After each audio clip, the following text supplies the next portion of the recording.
मेरठ गढ़ रोड स्थित एक छोटे से गांव मवघास से अपनी आंखों में डॉक्टर बनने का आधा अधूरा सपना लिए एक छोटी सी लड़की निकलती है। मेरठ से दिल्ली, दिल्ली से राजस्थान, राजस्थान से बिहार और बिहार से फिर रुद्रपुर। आइए आपको मिलाते हैं जल्दी ही उसी लड़की से जिसका नाम है माही। मौजूदा समय में माही एक रुद्रपुर के अंदर ब्रांड के तौर पर काम कर रही है, अपना सैलून चलाती है माही माही मेकओवर के नाम से, और बहुत जल्दी हम आपको उससे मिलाते हैं।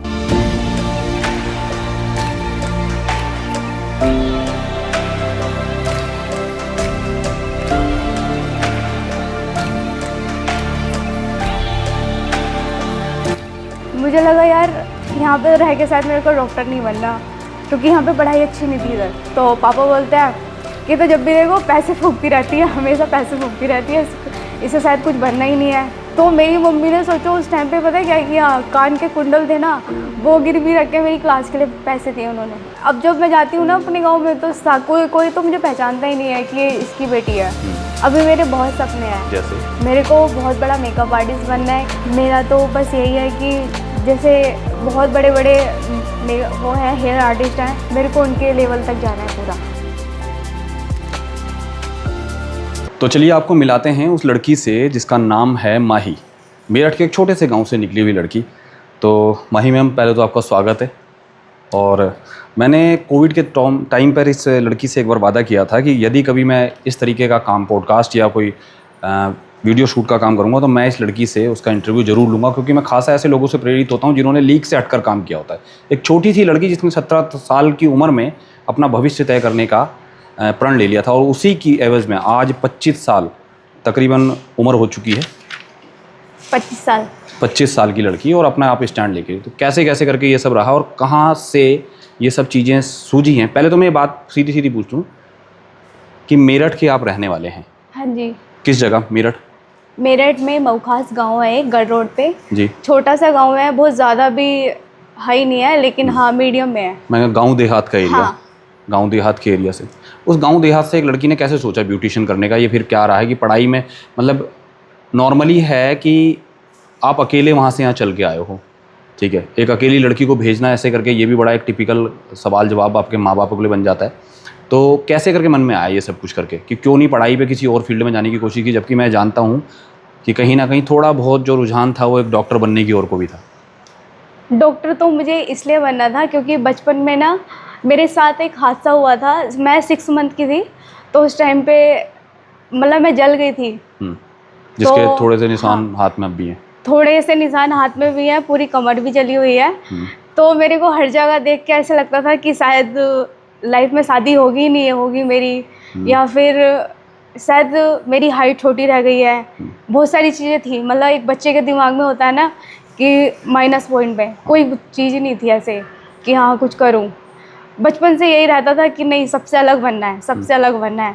8th क्लास से मेरे को ऐसा था कि सबसे अलग बनना है। बस हर चीज़ को देखता था, अरे जला हुआ हूँ मैं, हमेशा देखते थे जला हुआ हूँ। तो फिर मेरी मम्मी हमेशा सपोर्ट करती थी कि कोई बात नहीं, तेरे को कुछ बनना है ना, डॉक्टर बनना है ना, तू मेरे से पैसे लेना, मैं तुझे डॉक्टर बनाऊंगी। तो फिर 12th कंप्लीट हुआ मेरा। फिर मैंने यहाँ पे आके, रुद्रपुर में मेरी सिस्टर की शादी हुई है, मैंने उनके यहाँ पे आके ये सूरजमल कॉलेज है यहाँ पे एडमिशन लिया। तो जब एडमिशन लिया तो फिर मुझे लगा यार यहाँ पे रह के शायद मेरे को डॉक्टर नहीं बनना, क्योंकि यहाँ पे पढ़ाई अच्छी नहीं थी इधर। क्योंकि 12th में मैंने बायोलॉजी से 12th की है, तो मुझे लगता था कि नहीं पढ़ाई शायद पता नहीं डॉक्टर बनूंगी नहीं बनूंगी, पर मुझे कुछ अलग बनना है। तो फिर मैं यहाँ से वापस चली गई अपने घर पे। मैंने 12th में मतलब BSc में एडमिशन लिया, तो 2 महीने की ही क्लास ली थी, उसके बाद मैं मेरठ चली गई। तो पापा बोलते हैं कि तो जब भी देखो पैसे फूकती रहती है, हमेशा पैसे फूकती रहती है, इससे शायद कुछ बनना ही नहीं है। तो फिर मैंने बोला नहीं मम्मी, कुछ मुझे अलग बनना है, मुझे नहीं पढ़ाई करने वाली। तो मम्मी ने बोला तुझे क्या बनना है? मैंने कहा पता नहीं।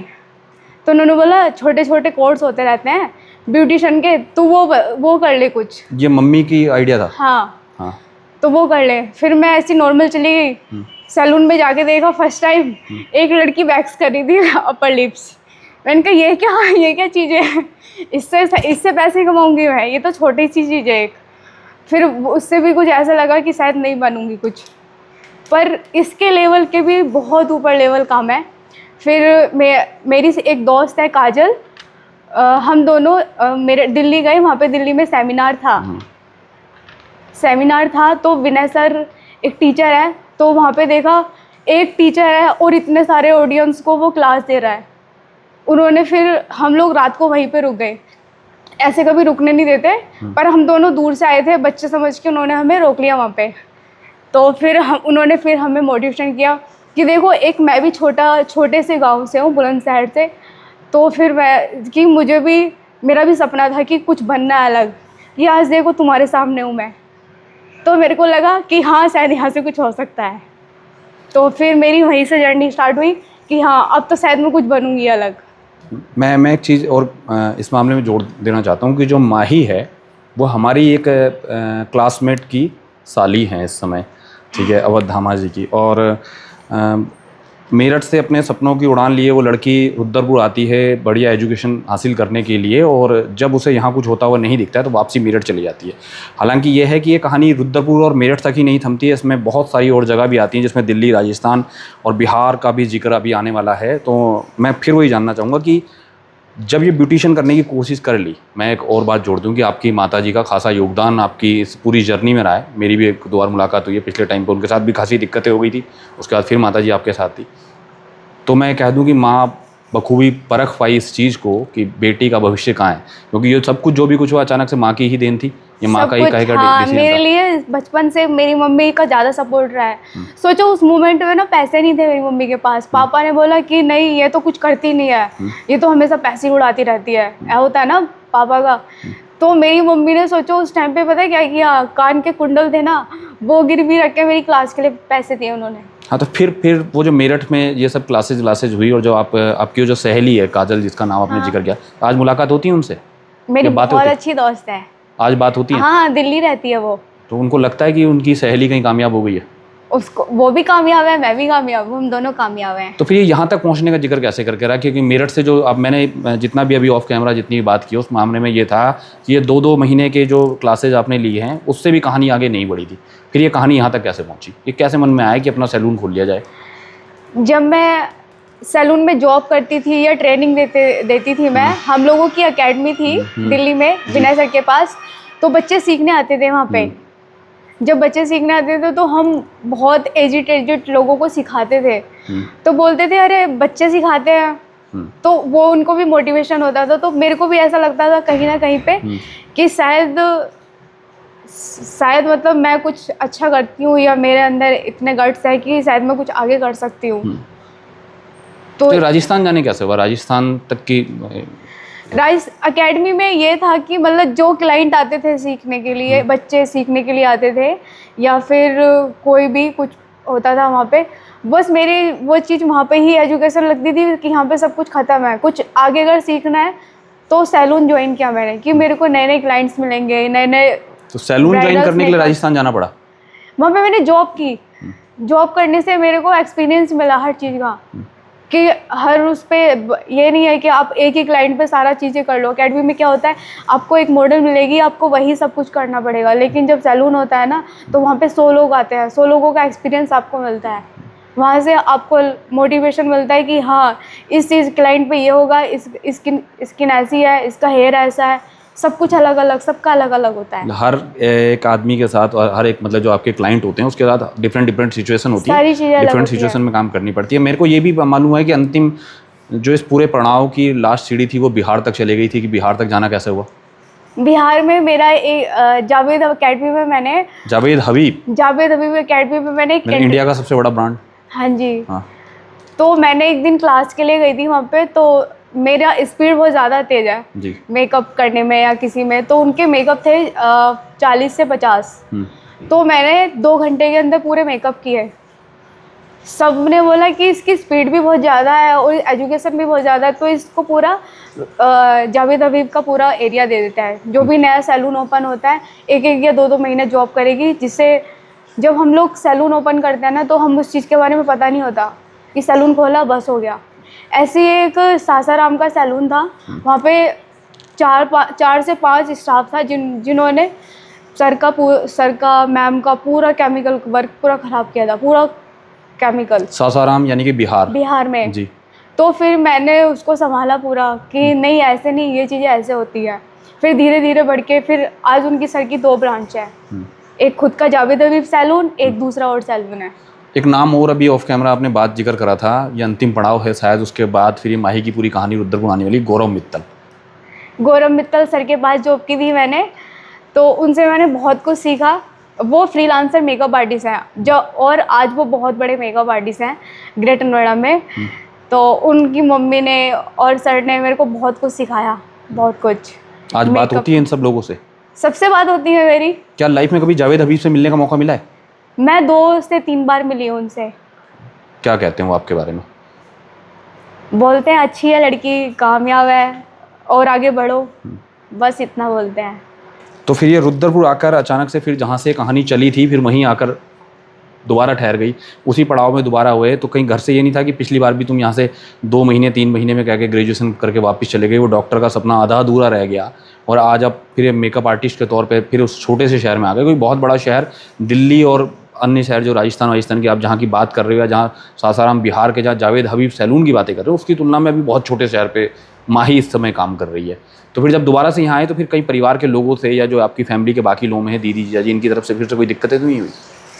नहीं, मुझे कोई दिक्कत नहीं हुई। मैंने सोचा अगर सब लोग मेरी तारीफ़ करते हैं जब मैं बाहर जाती हूँ, तो सोचा मेरे को मेरठ शुरू से ही थोड़ा अजीब लगता था, तो इसलिए मैं अपने मेरठ गांव में नहीं रहती थी।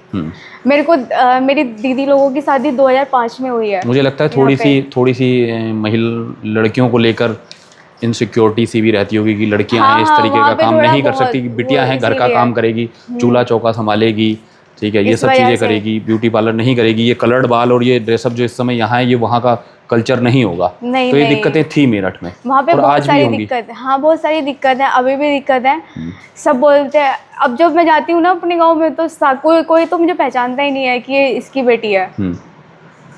तो फिर ये आपने फिर रुद्रपुर में आकर मेरे को ये भी पता चला है कि वो एक छोटे से गाँव फौजी मटकोटा से एक सैलून की कहानी चली थी, एक छोटे से कमरे से, तो वो सब कैसे? मेरे जब लॉकडाउन लगा ना, तो लॉकडाउन में मैं अपने घर पे आई, तो मेरी मम्मी ने बोलती है कि बाकी जगह से अच्छा है तू अगर यहाँ पे मेरठ भी नहीं रहेगी तो तू यहाँ पे सैलून खोल ले अपना। फिर दीदी के पास चले जाओ। फिर मैंने दीदी के पास सैलून खोला मटकोटे में। कितना टाइम चला है वो सैलून? वहाँ पे 1 साल, तो एक साल से या 7-8 महीने चलाया था मैंने। कैसा रिस्पॉन्स था उस छोटे से गाँव में, क्योंकि आबादी बहुत कम थी? नहीं, रिस्पॉन्स अच्छा था वहाँ पे, अच्छे क्लाइंट से अच्छा था। तो सब मुझे बोलते थे कि मार्केट में खोल, शायद तेरा नाम हो जाएगा, मार्केट में खोल। एक राशि मैम है यहाँ पे, पेट्रोल पंप है उनका, वो भी मुझे बहुत सपोर्ट करते थे, हर किसी को बताते थे मेरे बारे में कि नहीं अच्छा काम करती है, उन्होंने भी बहुत सपोर्ट किया मुझे। राशि मैडम सिरोही पेट्रोल पंप की ओनर मालिक, ठीक है, अच्छी लेडीज़ हैं। हाँ जी हाँ। तो उनके बाद फिर उसके बाद कैसे कहानी चली, फिर रुद्रपुर आना कैसे हुआ? तो फिर मेरे को लगा कि हाँ शायद यहाँ पे कुछ हो सकता है, तो फिर मैंने अपना सैलून खोला मटकोटे में। फिर मटकोटे में खोलने के बाद मेरे जीजू और हम दोनों पार्टनरशिप में हमने सिटी 1 के पास गेट नंबर 2 पे सैलून ओपन किया, जहाँ इससे पहले था। हाँ जी, इससे पहले था। कितने साल चला वहाँ पर वो 2 साल चलाया पूरे। फिर उसके बाद मेरे को लगा कि शायद काम अच्छा है, सब कुछ अच्छा है, तो बच्चों जैसे मैंने सीखा है या जैसे बच्चों कोई सीख नहीं पाता, मेरे को लगा जैसे मैं हूँ ना, शायद मैं सबको वैसे ही बनाना चाहती हूँ। तो फिर मैंने एक अकेडमी खोली यहाँ पे, आर.के. मार्ट के ऊपर है, यहीं पे वो थोड़ा यूपी कॉन्टिनेंटल के ठीक सामने है, नेशनल हाईवे के किनारे यूपी में जी। तो वो जो बॉर्डर था ना, वो यूपी का बॉर्डर आता था, तो मुझे आइडिया नहीं था कि वो यूपी का बॉर्डर भी है। हालांकि हमारा जिक्र आपस में हुआ था इस मामले में पहले भी, मैंने तब भी कहा था कि शायद ये डिसीजन गलत हो गया। मेरे को मतलब इतना आइडिया ही नहीं था। तो फिर मैंने वो सैलून मतलब खाली 7 से 8 महीने चलाया। वो अकेडमी भी अच्छी चली थी, बच्चे भी काफ़ी आते थे वहाँ पे उस टाइम पे। फिर मैंने वो सैलून क्लोज़ कर दिया कुछ टाइम के बाद, क्योंकि लाइट का थोड़ा इशू था। फिर मैंने अपना इधर वाला सैलून भी गेट नंबर 2 का और ये सोप्टी होटल वाला, मैंने दोनों क्लोज करके अब गेट नंबर 1 पे सैलून ओपन किया है, जहाँ हम आज बैठे हुए हैं। हाँ जी, ठीक है, ये अच्छा खासा एक एरिया है, कम से कम 200 गज में इसमें सैलून खोला गया है। ठीक है, मैं फिर वही कहता हूँ कि मेरठ के गांव से निकली हुई लड़की दिल्ली होते, राजस्थान, बिहार होते वापसी रुद्रपुर में आती है। रुद्रपुर में अपना एक खुद का ब्रांड बनाती है जिसका नाम है माही मेकओवर। ठीक है, क्या माही इतने लंबे कैरियर के बाद ये 5-7 साल, अभी तो बहुत उम्र बची हुई, तो 25 साल की उम्र भी नहीं हुई, लेकिन इतनी छोटी थी उम्र में, लगता है कि वो मुकाम हासिल कर गया या अभी सपने और भी बाकी हैं? अभी मेरे बहुत सपने हैं। जैसे? मेरे को बहुत बड़ा मेकअप आर्टिस्ट बनना है या फिर हेयर आर्टिस्ट में। मैं सारा केमिकल, जितना भी वर्क होता है ना, सारा केमिकल मैं अपने हाथ से करती हूँ। अगर कोई भी क्लाइंट मेरे को बोलता है कि मेरे को ये दिक्कत हुई है, तो मैं उसको ठीक करके देती हूँ। उससे लड़ाई नहीं करती कि नहीं आपकी गलती से हुआ होगा। इतनी छोटी लड़की तो लड़ भी नहीं सकती ना? नहीं नहीं लड़ती मैं किसी से। मतलब मैं करीब तकरीबन मानूं कि पिछले 4 साल से मैं तो जानता हूं कि माही जो है मेकअप आर्टिस्ट के तौर पे हमारे शहर में काम कर रही है। क्या कभी 4 साल में ऐसा किसी के साथ हुआ है कि मेकअप को लेकर कोई नोक झोंक हो गई हो, या कोई मेकअप में डिसीजन गलत हो गया हो, या गलत तरीके से हो गया हो, या कोई केमिकल का रिएक्शन किसी के साथ हो गया, ऐसी कोई प्रॉब्लम क्रिएट हुई है आज तक किसी के साथ? मेकअप में तो कभी नहीं हुआ ऐसा, लेकिन हाँ हेयर केमिकल में 1-2 बारी हुआ है। फिर मैंने क्लाइंट्स को रिपीट करके फिर अपने, अगर जैसे कोई प्रोडक्ट नया लॉन्च होता है तो थोड़ी बहुत दिक्कत होती है उसमें, तो फिर हम ट्रेनर को लेके आते हैं। ट्रेनर फिर हमारा सही करके देता है उस चीज़ को, फिर हमें पूरा गाइड करता है, तो फिर हम उसी के अकॉर्डिंग वो काम करते हैं, तो परफेक्ट देते हैं हम अपने क्लाइंट को। मतलब अभी हाँ जी। बहुत कुछ सीखना बाकी है, ट्रेनर की ज़रूरत अभी भी पड़ जाती है। हाँ जी, वो मैं जाती हूँ। शायद जलंधर क्लास होती है जून जुलाई में, जब भी टाइम मिलता है, या दिल्ली में मेरा मतलब क्लास चलती रहती है। तो मैं अब ये मानूं कि रुद्रपुर में और भी बहुत बड़े ब्रांड हैं, बहुत सारे ऐसे लोग हैं, क्या उन सब लोगों से कभी जिक्र होता है, आपस में बातचीत होती है इन सब चीज़ों को लेके, या माही शहर के आउट बैठी हुई है तो लोग नहीं पूछते हैं? आपस में जिक्र होता है? मेरी कभी किसी से बात नहीं होती, बस खाली एक मिडास सैलून है। बड़ा नाम है। हाँ, कभी कभी मैं मैम से ऐसी नॉर्मल, जैसे किसी को स्टाफ चाहिए होता है उस बारे में हो गई, या ठीक है बस। एक नाजिम मेकओवर सैलून है, बस उनसे, और बाकी जैसे ज़्यादा किसी को नहीं जानते हो? तो अभी इसको और एक्स्ट्रा लार्ज ले जाने की इच्छा है, या फिर किसी और दूसरे शहर में जाने की इच्छा है? नहीं, मैं तो बस ये सोचूंगी कोई मेरी फ्रीलांस नहीं फ्रेंचाइजी लेगी कोई इसकी। अच्छा, मैं फिर वो बात कहता हूँ कि जो हमने वो क्लासेस खोली थी, जो माही ने क्लासेस खोली थी, उस क्लासेस का क्या हुआ उसके बाद? क्या वो क्लासेस का जो वो था वो क्लासेस होती है? हाँ, बच्चे आते हैं यहाँ पे सीखने के लिए। तो उनको फिर वो कहाँ से मुहैया करवाई जाती है, जो उनको डिग्रियाँ दी जाती है, हम लोग इंटरनेशनल सर्टिफिकेट भी देते हैं, वो मेकअप स्टूडियो ऑफिस से मिलता है। मैंने वहाँ पे मेरा इंटरव्यू हुआ था वहाँ पे, तो मेरी उसमें मतलब आप देख भी सकते हो, यहाँ पे मेरा सर्टिफिकेट अच्छा मिला था। तो उन्होंने बोला कि आप भी दे सकते हो, बस यहाँ से वेरीफाई होगा, आप अपने सैलून से ही दे सकते हो, आपका सैलून का नाम आएगा इंटरनेशनल सर्टिफिकेट में। तो मैं मानूँ कि पिछले 4-5 साल में माही ने अपने आप को वो स्टेबल कर लिया है, और अब सैलून बहुत सही से चल रहा है। हाँ जी, अभी और भी बहुत सही चलना है, अभी और भी कुछ बाकी नहीं, अभी बहुत आगे जाना है। तो क्या है अगला पड़ाव फिर? मेरा तो बस यही है कि जैसे बहुत बड़े वो है हेयर आर्टिस्ट हैं, मेरे को उनके लेवल तक जाना है पूरा। तो लेकिन आपको लगता नहीं कि उसके लिए ये शहर छोटा प्लेटफॉर्म पड़ गया? ऐसे तो बहुत सारे आर्टिस्ट हैं जो शायद सब छोटे छोटे शहर से निकले हैं। नहीं, छोटे शहर से निकले, लेकिन उनका जो अपना खुद का जो उन्होंने अपना क्राइटेरिया बना रखा है वो किसी बड़े शहरों में बनाया है। क्या इसके लिए माही कभी बड़े शहर जाना पसंद करेगी? ये भी तो बड़ा शहर बन सकता है ना, अभी बन ही रहा है। उसको समय लगेगा, कोई बात नहीं, उसका इंतज़ार किया जाएगा। मैं भी इंतज़ार करूँगी। तो चलिए, ये थी एक छोटी सी लड़की जिसने पिछले 4 सालों में अपना खुद का एक मुकाम हासिल किया, और वो अपने इस मुकाम से खासा इस समय सेटिस्फाइड है, लेकिन अभी भी उड़ान बाकी है।